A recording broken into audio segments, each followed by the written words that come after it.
12ই ফেব্রুয়ারি নির্বাচনে 2/3 মেজরিটি নিয়ে যখন বিএনপি সরকার গঠন করলো, সরকার গঠনের প্রথম সপ্তাহে আমাদের প্রধানমন্ত্রী জনাব তারেক রহমান উনি কাজ করা শুরু করলেন। উনি পরিকল্পনা বাস্তবায়নের কাজ শুরু করলেন। বিএনপি শুধু পরিকল্পনায় বিশ্বাসী না, বিএনপি প্রতিশ্রুতি বাস্তবায়নের বিশ্বাস, শুধু প্রতিশ্রুতি দেওয়ায় প্রতিশ্রুতি বাস্তবায়ন বিএনপি বিশ্বাস। এবং সেই জন্য আমরা অতীতের শিক্ষা থেকে যে শিক্ষা লাভ করেছি এবং গত 17 বছর এই স্বৈরাচারী শাসন আমলে যে গুম খুন অত্যাচার নির্যাতন আমরা সহ্য করেছি, এই গুম খুন অত্যাচার নির্যাতনের যে প্রতিবাদ, যে প্রতিশোধ, এই প্রতিশোধ আমরা ভিন্নভাবে নেওয়ার সিদ্ধান্ত নিয়েছি। আমাদের প্রধানমন্ত্রী জনাব তারেক রহমান উনি বলেছেন আমরা প্রতিশোধ দেব, আমরা চরম প্রতিশোধ দেব, কিন্তু এই প্রতিশোধ দিতে হবে বাংলাদেশকে গড়ার মাধ্যমে। যদি আমরা বাংলাদেশকে করতে পারি, যদি আমরা নিশ্চিত করতে পারি বাংলাদেশের প্রতিটি মানুষের স্বাস্থ্য, আমরা যদি নিশ্চিত করতে পারি আমাদের দেশের কোনো নাগরিক চিকিৎসা মানসম্মত চিকিৎসা পাওয়ার পূর্বে মৃত্যুবরণ করবে না, তাহলে পরে এই প্রতিশোধের এই গুম খুন অত্যাচারের প্রতিশোধ নেওয়া হবে।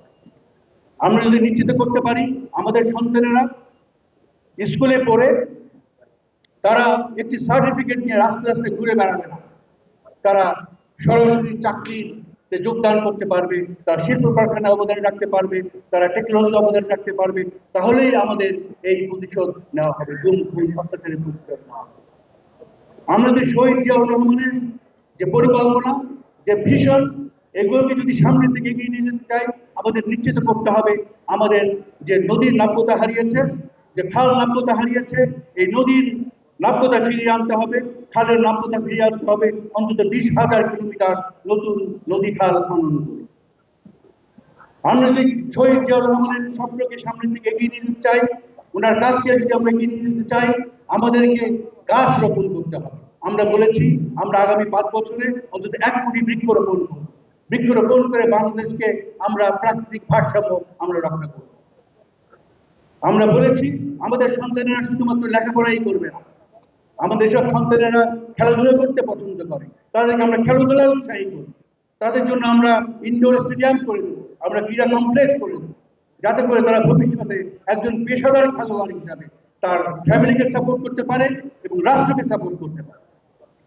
আমরা বলেছি আমাদের যারা সম্মানিত ব্যক্তিত্ব আছেন, আমাদের খতিব, ইমাম, মুয়াজ্জিন, অন্য ধর্মের যারা প্রধান আছেন, যারা আমাদেরকে শিক্ষা দেয় কিভাবে একটা ভালো মানুষ হিসাবে, একটা ধার্মিক হিসাবে বড় হতে হয়, তাদের জীবন মান উন্নয়ন করার জন্য আমরা পরিকল্পনা গ্রহণ করি এবং এগুলোর বাস্তবায়ন ইতিমধ্যেই শুরু হয়ে গিয়েছে। সুতরাং আসুন, আমাদের সামনে অনেক কাজ, আগামী 5 বছর আমাদেরকে অনেক কাজ করতে হবে এবং এই কাজ করার গুরু দায়িত্ব বাংলাদেশ জাতীয়তাবাদী দল এবং এই অঙ্গ সংগঠনের উপরে অনেকটাই। সরকার একা পারবে না, সরকারের একার পক্ষে সম্ভব না। এখানে দরকার সরকারের সাথে দল হিসেবে বিএনপি, অন্যান্য যারা রাজনৈতিক দল আছে, অন্যান্য যত সংগঠন আছে, সবার একটা সমন্বিত পার্টনারশিপ দরকার। সবাই একসাথে মিলেমিশে আমাদের কাজ করতে হবে। বিশেষ করে আমরা যারা জাতীয়তাবাদী পরিবারের সদস্য, আমাদেরকে সবসময় মনে রাখতে হবে পরিবারের এক সদস্যের সাথে আরেক সদস্যের নিবিড় বন্ধুত্ব নাও হতে পারে, একেবারে ভালো সম্পর্ক নাও থাকতে পারে, কিন্তু আমরা এতটুকু অন্তত নিশ্চিত করতে হবে যে আমরা পরিবারের সদস্য হিসাবে এক ঘরের ছাদের নিচে আমরা